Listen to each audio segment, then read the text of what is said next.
All right, so on the left, Richard Baccaricchio. On the right, Ryan Coonan. Hey.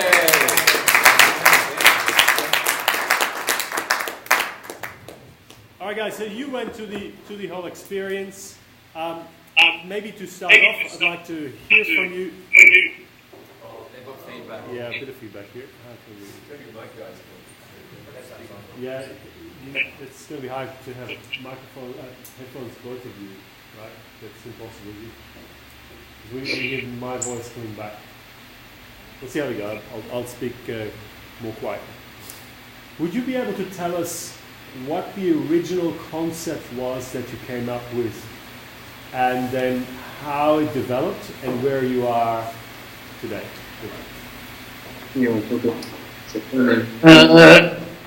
Yep. So the very first concept was born pretty much where Tony's sitting. I can see Tony in the very back, and it was born out of really one of the exercises Corral had us do, which was really just to sort of free associate potentially contained ideas, and I conceived of combining buried and open water, and just had this flash of what would happen if someone was stuck in a shipping container, and it was slowly sinking, and they had to come out of that. They had to escape, and that was pretty much it. That all happened in a pretty quick flash, and then we tried to flesh it out a little bit more in the sort of the following weeks.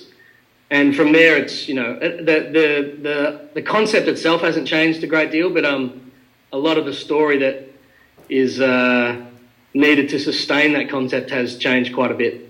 When Ryan first told me the idea, I said, "That's shit. That's no good. That's not going to work." But it was very clear from the get-go that the concept itself was going to support a 3-act storyline. I think that was the key thing. Like, it was a good pitch. There's no doubt about that. But it was obvious that it would have a beginning, middle, and end. And there's so many times that we've had ideas where initially it seems like a really good pitch, but it also doesn't have legs. And so this one just seemed like it hit it out of the park from the start. So we knew it was what we wanted to get behind. Do you remember the rounds of feedback you got and how that helped you refine it, or confirm the direction you want to go? Sorry, you broke up a little bit there, Corral, sorry. Do you remember the rounds of feedback you got? Because we had initially, you got feedback from a number of people. There was me, there was Michael, there was Lisa, there was Monica, and we, because we all come from a different angle, and I don't remember exactly for your project, but we didn't always respond equally to each project. Do you remember any of the rounds of feedback you got and how that may have impacted the direction you've taken it?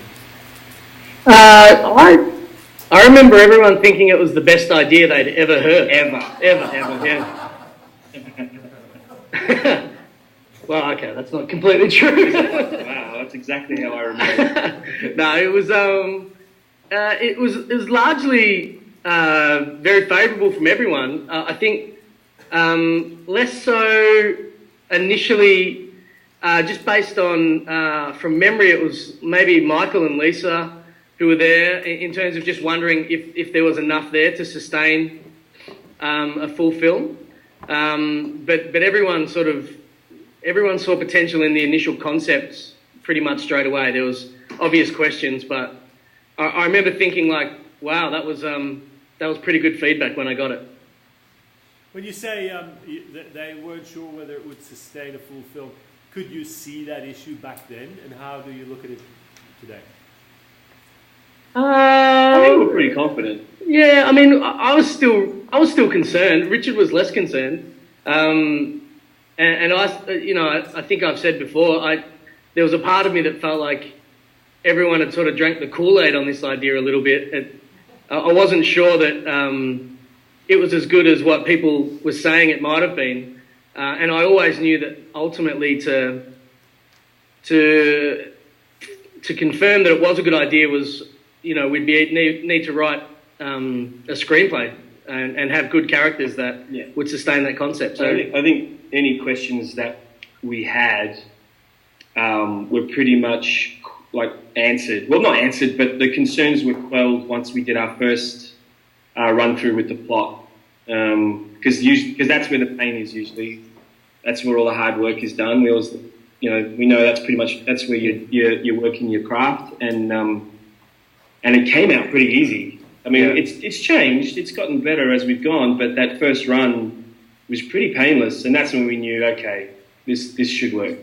Yeah, and I think for us, it's the first time we've had sort of, a high concept idea that we've been able to beat out as a full story, and the ease in which that occurred, kept us going back to the original concept. And then the log line, to be honest, the log line was a really powerful tool for us to establish the strength in the idea for a full film.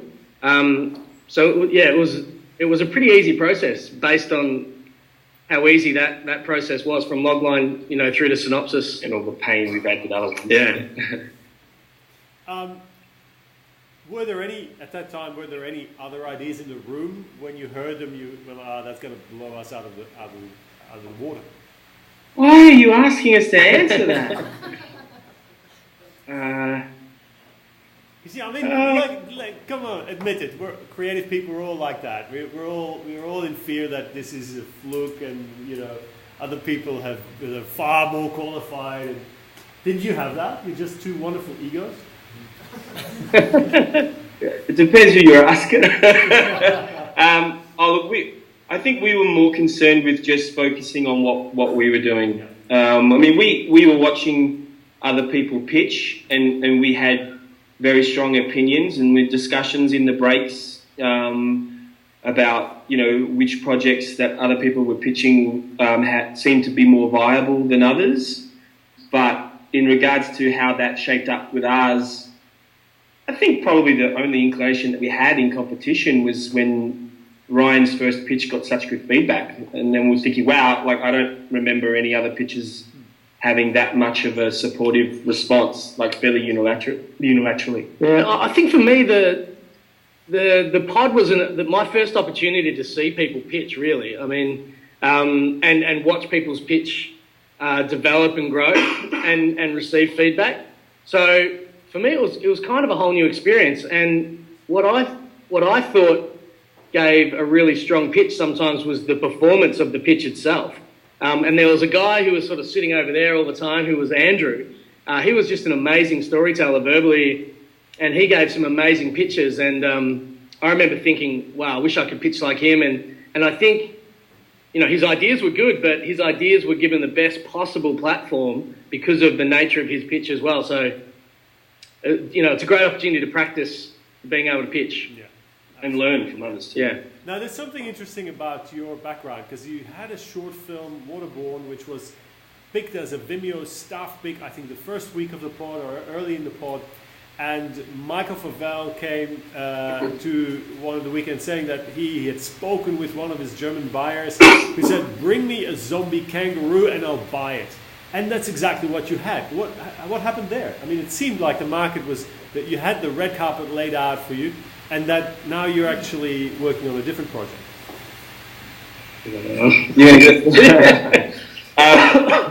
Okay, so that's still in the pipework. We're obviously developing a feature screenplay of that short, and as you know, Karel, Michael is still very interested in that project moving ahead, and yes, he has had a lot of strong interest.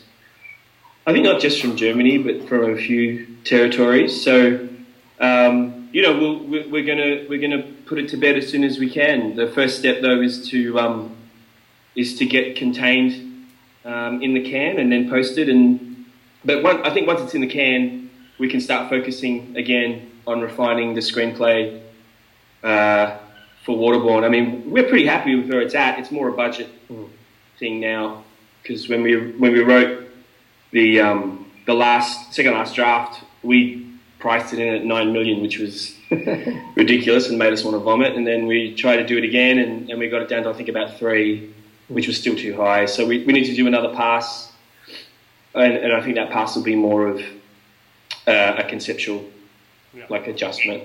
So but that's where it's at. So the issue there was budgetary. It didn't qualify for the pod because at the time it was still beyond the maximum. Yeah. And it wasn't a major shock to us. When Andy Marriott told us that was the issue and that they had, what did he say that he priced it at? As about, we didn't know really. We wanted to be cheaper from 9, and he said 3, and we were like, that's a victory, because we didn't know how we were going to get it down. But it was not a surprise when he said it was too expensive. Having said that, the other evolution of that project was, it probably changed wholesale 2 or 3 times throughout the course of Pod. So we came in with a very clear idea and an established screenplay, and we've been speaking to other people who were interested in making it with us. We really wanted to see how well Pod would work out, and thankfully it worked out really well for us. And we learned so much that we probably went through 3 solid wholesale iterations between the time we started at Pod to our last draft of that. In fact, there was, what class was it?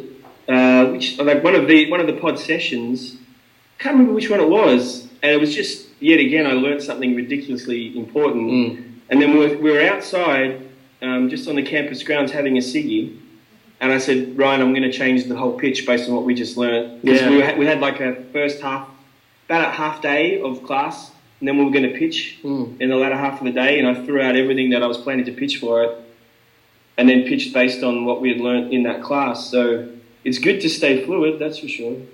Yeah, and I think we were feeling pretty good about where we were as well. But the process that you're all involved in now certainly exposed us with that project. It's made it better. Yeah. So. Looking back, you guys were here about a year ago in the same group. Do you remember what were for you the highlights of what the pod had to offer that you couldn't find anywhere else? I think probably the biggest thing, and this is going to sound really lame, but probably the biggest thing was you, Carell. We've done a lot of studying of the craft of screenwriting. We've read a lot of books. We've had a lot of teachers, but we were looking at each other going, "Who is this guy?" Because what you provided was a combination of a whole bunch of different disciplines. I mean, we happily call ourselves perpetual students of the craft. You never stop learning, and we enjoy that part of it. But you were showing us stuff that, it was crazy. It might seem like a small statement, but to understand how a log line is a tool to work on your screenplay, not just a marketing device, was not something that I'd ever thought of over 15 years of writing. To consider that as not just as a viable tool, but as an incredibly powerful tool, and to now incorporate it as an integral part of our writing process. We were learning stuff like that every month. So that's probably was the biggest highlight, is what we learned in that room. I kind of felt like we'd been writing together for about 15 years with varying levels of disappointment. And really, for me, it was the first time that all the different, the gurus that we'd read or taken classes with, and all the different screenplays we'd written, it was sort of brought together with one sort of, unified sort of vision of screenwriting through sort of, the brain of Carell. Thank you, Ryan. We can stop there. My fees just doubled, and Monica's left the room. Test the mark. Having someone like Michael in the room was such a, for me, an unprecedented opportunity to hear someone talk insightfully and just plainly about the chances of your ideas, becoming real, was very sobering and really changed the way we think about coming up with ideas for films now as well. Especially the bracket that all you guys are working on. So here's the good goss, okay? Because aside from working with Carell, what Ryan has touched on, the other highlight was understanding what it truly means if you want to come up with a concept that can be made for 800,000 to 1.5 million. There are very specific requirements, we believe, that you need to achieve in order to be successfully picked. And then, you know, whether you're picked through this or whether you do your film through another means in order to have the film actually be completed.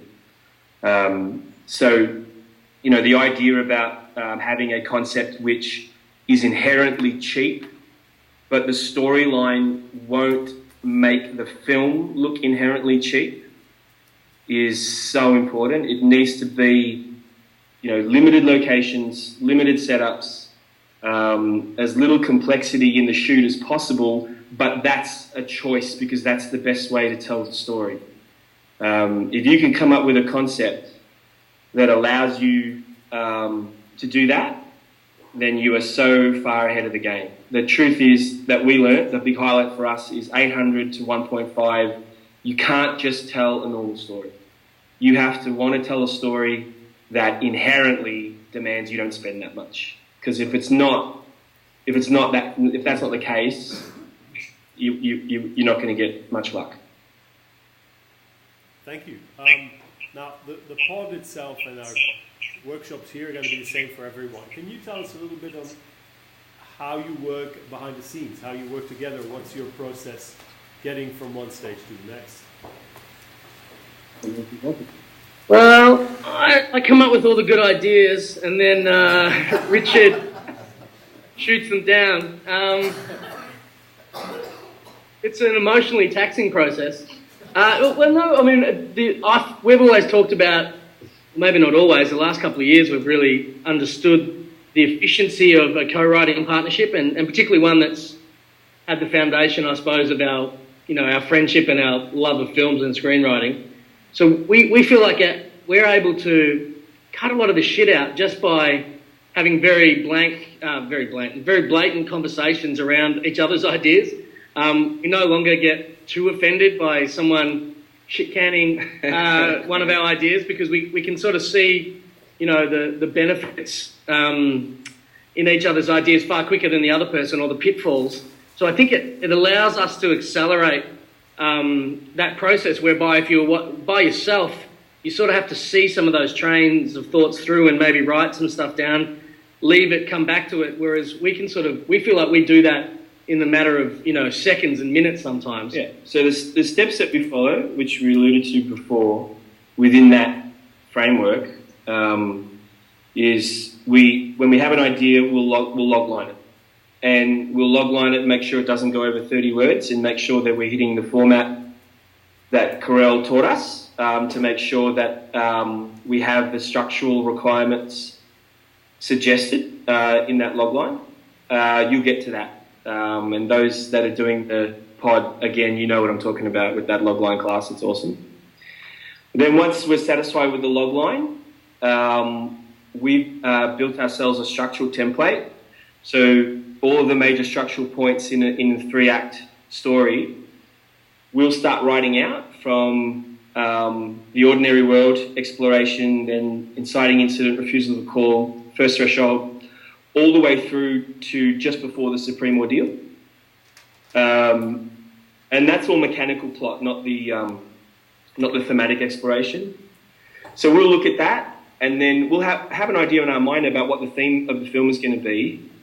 But after we've done those first 7 plot points, we'll take a step back and have a look at what is actually being suggested out of the writing as to what the thematic premise might be.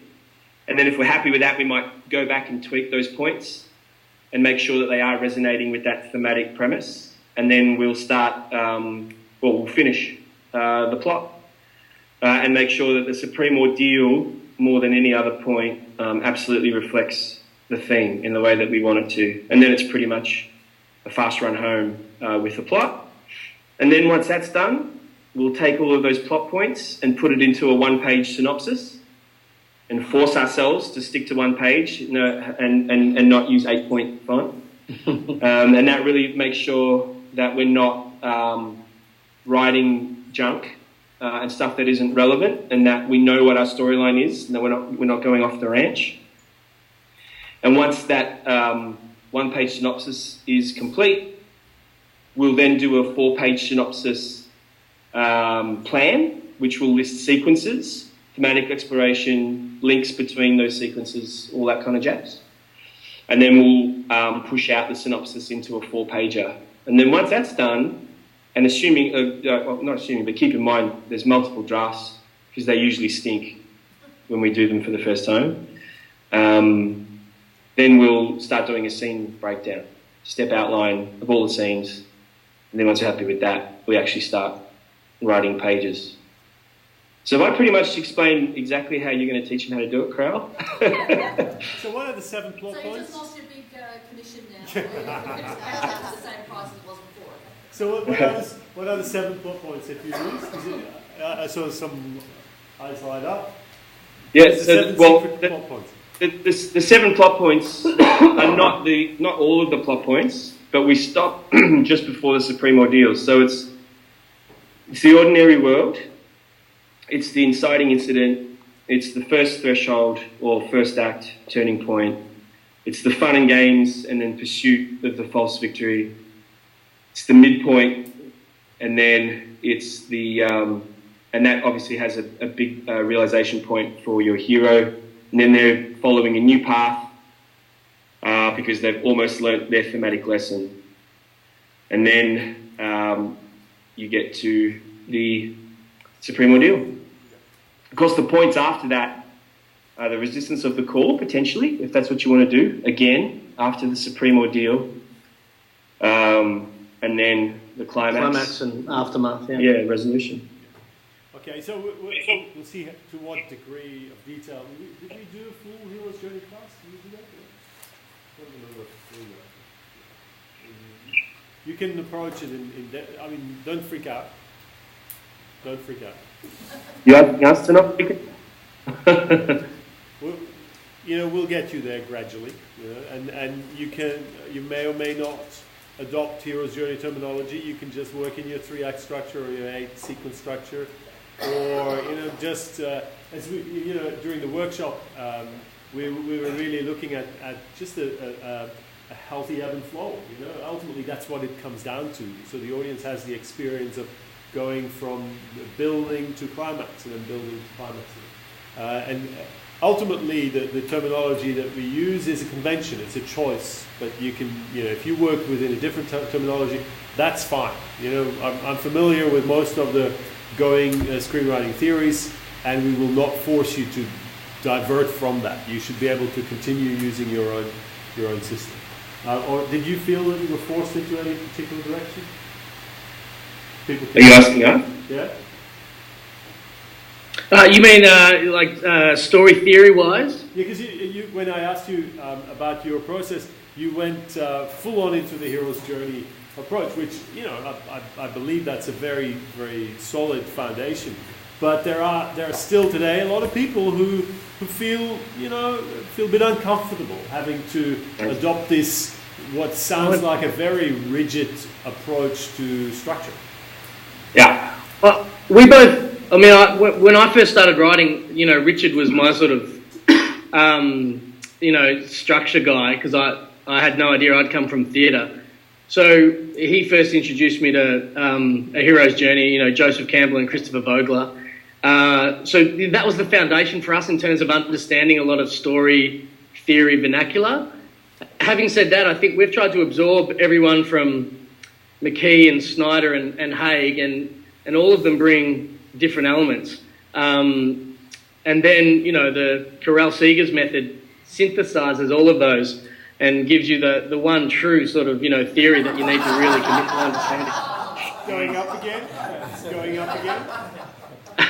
Triple now? The only thing Be quiet, you guys.